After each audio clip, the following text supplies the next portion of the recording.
Good day everyone. So in today's video, ituturo ko sa inyo yung I think easiest way para ma-solve yung integration ng power of sines and cosines. So siguro nakaka-relate dito yung mga ka-classmate ko kasi iisa lang naman yung prof namin, which is si Sir Barilla. At sa mga hindi ko naman kaklase and ngayon lang naka-encounter nito, maglalagay ako ng PDF file about dito, which is galing din sa prof namin. Makikita niyan sa description below, pwede nyong i-download. Nandun lahat yung mga integration ng, tinatawag natin integration procedure or procedural methods ba yun? Integration by methods rather. Makikita nyo dun yung iba't ibang part, may encounter nyo dun lahat ng cases ng power of sines and cosines, yung product ng sine and cosine, trigonometric substitution, I think, and integration by parts. Makikita nyo dun sa PDF file na yun. So, pwede nyo basahin yung mga tinatawag na case 1, case 2, case 3, and etc. But in this video, ito yung shortcut way para masagutan yung sub-integration ng power of sines and cosines. I don't know kasi may nakwento sa akin si Kenneth, kung kilala nyo, basta kaibigan ko, si Kenneth, na ang method na ito hindi tawag dito, wala to sa libro. Guys, hindi siya nag-i-exist sa libro. Kaya nga yung, alam to ni Sir Barilla pero pinuturo sa atin yung right way to solve the equation kasi nga ayun yung ayon sa libro and para syempre magkaroon ng courtesy or yung credit syempre kung sino yung nakaisip ng solving method na yon. Ewan ko kung magagamit to sa problem set or magagamit nyo to sa exam nyo. Siguro sa quizzes, oo, kasi naman yung sasagutan lang naman. Pero sa problem set, I don't know if this equation or this method is valid. Kasi nga yung kaibigan kong si Kenneth, sinabi sa kanya na dapat daw hindi ganun. Kasi di naman nag-i-exist yun sa libro. Pero nung ako nagtanong kay Sir, nung time niya, sabi ko kung pwede ba gamitin yung method na to. Sabi niya pwede naman pero mas maganda nga kung gagamitin natin yung tinuro niya. But anyway, dami kong sinasabi. Sinasabi ko lang guys disclaimer lang, baka bilan yung gawin to sa problem set tapos pag namali kayo ako sisihin nyo. Pero, yan nga. Ang pinaka-easiest way dito, kasi di ba meron tayong tatlong cases ng power of sines and cosines or integration ng power of sines and cosines. Yung unang case doon kapag yung positive odd integer yung sign or yung m is a positive odd integer tapos nag-diminish tayo ng 1, ibig sabihin maglalabas tayo ng sign sa labas. So magiging ganito yan. So kunyari meron tayong sign m, positive odd integer yung m natin, minus tayo ng 1, tapos meron ditong cosine b and then may lalabas na sign, mga ganyan. Tapos sa second case naman, pag cosine naman, yung cosine naman yung ima-minus natin, tapos magiging cosine to. Yung mga ganyan, yan yung case 2. Kasi positive odd integer yung n, while m is any number. Tapos yung naman, kapag same sila na even integers, ibig sabihin gagamit tayo na tinatawag ng double angle formulas and so forth. Mga ganon. So, hindi ko na i-discuss dito yun guys Siguro separate video na yun. Kasi hahaba na naman yung video kapag Ang pinaka-goal ng video na ito is para maituro or para ma-share ko sa inyo yung pinakamadaling way na sa tingin ko ang pinakamadaling way para sagutan yung equation na ito. Ito ay lahat, kahit anong tanongin nyo guys, kahit ano yung lahat ng problem nyo, masasagutan nyo to gamit ng method na ito. So first, paano to sasagutan? Una, titignan nyo kung sino yung pinakamataas na exponent. Ano ba yung pinakamataas na exponent sa problem natin na dito? Siyempre yung cosine. And guess what? Yung exponent ng cosine natin dito is positive odd integer na greater than 1. Magagamit pa rin natin yung case 1, case 2, case 3, pero more on analyzation sa method na to So una, titignan nyo sa dalawang equation or yung dalawang trigonometric natin dito kung sino yung may pinakamataas na exponent. In this case, yung cosine. Pag nakita nyo add integer na greater than 1 yung exponent natin, paghihiwalayin natin tong dalawa. Di ba naniniwala kayo na ang cosine cube tapos 2x, pwede yan ipaghiwalay sa cosine squared 2x at cosine 2x. Again, naniniwala ba kayo na ang cosine cube 2x is pwedeng paghiwalayin into cosine squared 2x saka cosine 2x? Kasi pag pinag-multiply natin tong dalawa, ipag-a-add lang natin yung dalawang exponent, which is 1 to. So, ang equal niyan, that would be cosine cube 2x. Tama ba? So, kung naniniwala kayo, edi ibig sabihin, pwede natin tong ipaghiwalay. Same lang din to sa tinuro ni Sir Barilla, pero more on analyzation nga, di ba? So guys, paghiwalay na natin tong cosine cube 2x into, lagyan natin integration. So magiging cosine squared 2x and then multiplied by cosine 2x times, syempre wag kakalimutan, yung sine 2x dx. Pangit ng sulat ko, no? Pero sana naiintindihan nyo. Again, ulitin ko yung sinabi ko kanina, mukhang mabilis yata akong magsalita. Sa problem natin, titignan nyo lagi kung sino yung may pinakamataas na exponent. Dito sa trigonometric function na dito, sa dalawang size sa cosine and sine natin, ang pinakamataas na exponent na makita natin is dito sa cosine, wherein ang exponent niya ay raised to 3.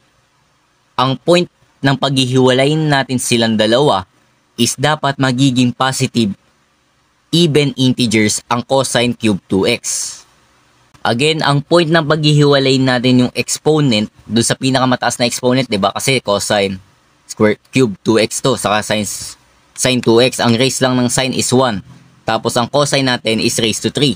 So ibig sabihin, pwede natin tong paghihiwalayin. Dapat ang point ng paghihiwalayin natin sila is magkakaroon tayo ng result ng positive even integers. Ano ba yung pinakamababang integer sa 3? I mean, pinakamababang even integer, positive even integer sa 3, which is 2 kasi 1, 2, 3, di ba? So pinakamababang even integer is 2.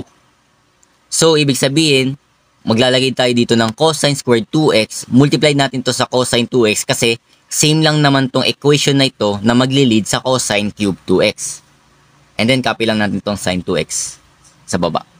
After that guys, hindi tayo magdi-distributive property. Kasi nakaganto yan, di ba? Hindi nakaganto yan. Hindi tayo magdi-distributive property. Kasi ganun yung ginawa ni Sir.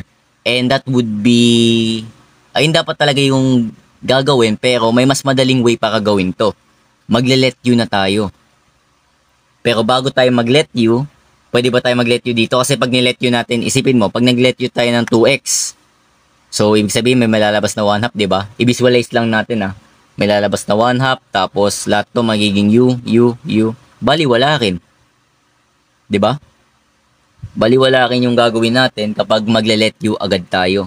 Ang next step dito guys, kaya nga tayo naghanap ng cosine squared 2x or merong trigonometric function na naka-raise to 2. Ang gagawin kasi natin yan guys, gagamit tayo ng identity. Di ba meron tayong identity na cosine squared x is equivalent yan sa 1 minus sine squared x. Alam niyo yung identity na yan, di ba? Yung sa Pythagorean trigonometric identity. So ibig sabihin, ang cosine squared x is equivalent sa 1 minus sine squared x. Pwede natin to gamitin. So, meron tayong square root ng, tanggalin muna natin to mga kalito Pinakita ko lang sa inyo. Yan.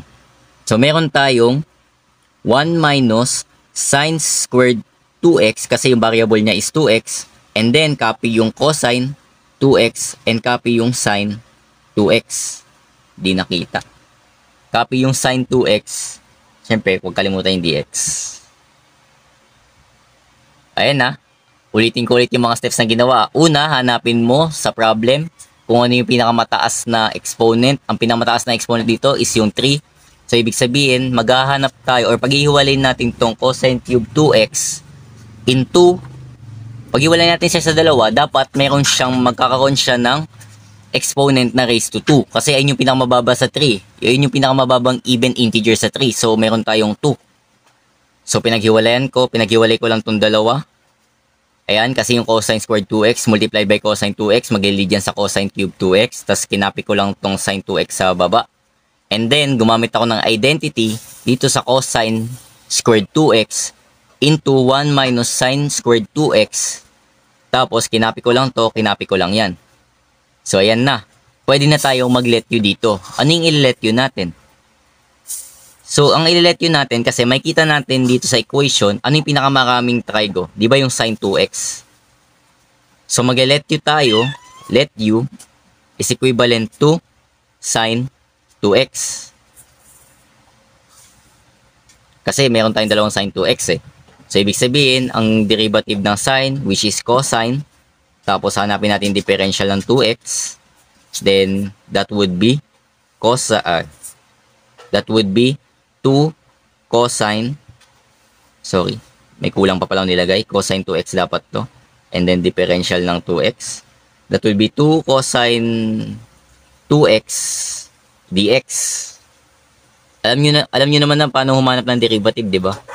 Hindi naman na kailangan yan ito. So, ibig sabihin, pwede natin tong divide both side by 2 cosine 2x. Sa kabila naman, 2 cosine 2x. So, para makancel tong dalawa. So, ibig sabihin, magli-lead tayo into dx is equivalent to, that would be du over 2 cosine 2x. Ito yung magiging dx natin. Ilipat lang natin na wala na tayong space eh. So, i-cancel ko na to. Ay, cancel. I-bukayin ko na to. Lagi lang natin tong, wag natin bukayin yung let you kasi magagamit natin yun mamaya. Sin 2x. So, ibig sabihin, meron tayong dx equivalent. Kinapit ko lang to. So, meron tayong du over 2 cosine 2x. Na ang pambukay, face mask na lang. So, after that, i-copy lang muna natin to lahat. So, ibig sabihin, integrate or i-substitute na natin yung u. I-substitute natin yung u So, meron tayong integration ng ano ba yun nandoon? 1 minus ano ba yung sine squared 2x natin? Di ba yung sine 2x nga yung ano natin, yung u. So, meron tayong u squared kasi naka-squared yun nandun eh. And then, meron tayong cosine 2x and yung sine 2x magiging u kasi nga ang u natin is sine 2x. And then, ang du natin is over 2 cosine 2x. So, pwede natin tong makancel. And then, yung 2, yung neutralizing factor is pwede natin ilabas, which is 1/2 yan kasi du over 2 yan. So, ang lalabas dyan is 1/2 integration ng 1 minus u squared. Tapos, cancel na yung 2x, di ba? Meron pa tayong multiplied by u du. So, yan na. Bukayin ko lang to. Angat natin.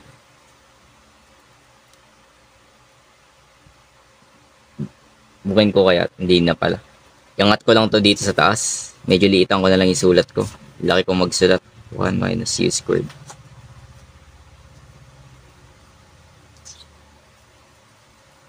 So, nandito na tayo sa equation na ito. Kapag hindi nyo masyadong maintindihan, tas magulo din yung video yun. Laki kasi ng whiteboard ko, bibili nga ako ng maliit. So, in this case, pwede na tayo dito mag-distributive, i-distribute natin yung u sa loob ng ating equation. So, alam nyo naman na yung rule dun, di ba? So, ibig sabihin, meron tayong 1/2 integration ng u times 1. That would be u times u squared. Huwag kalimutan yung minus. U times u squared, that will be u raised to 3. Kasi add lang natin yung exponent. Then, meron tayong du. Ngayon, pwede natin itong, kasi sum or difference na siya. So, meron tayong, kasi sum or difference na siya. So, meron tayong 1/2 integration ng u du minus 1/2 again. Kasi i-distribute natin yan. So, half tapos integration ng u cube du. Then, after that, usog tayo dito.